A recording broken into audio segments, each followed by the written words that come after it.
Here we have 2018 Honda Odyssey, right power sliding door. Error, not working. Came here.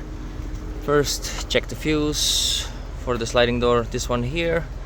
The other one is right here. Fuse is good. Then proceeded and replaced this motor. Replaced one motor. Came back with the same error code B2081. Some motor bolts code. And then after that we have to start tracing, pull the fuse, see if the fuse has power to it. Turns out the fuse wasn't getting powered. Then we started chasing down the wiring loom. Where is this going? To find out that it's a big loom that runs under the front seat right here. A yellow wire on the right side, on the white one on the other side, runs all the way to this fuse box here, and this mega fuse block here, 8mm holding it. Remove this one to find out that we have one blown fuse in there.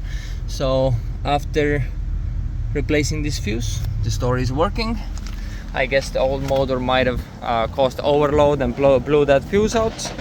Also tested it that the motor is working before chasing this fuse by just powering up the power feed wire through the jumper box, and it was working. So maybe some of you struggle finding the problem why your left or right side doors are not getting power.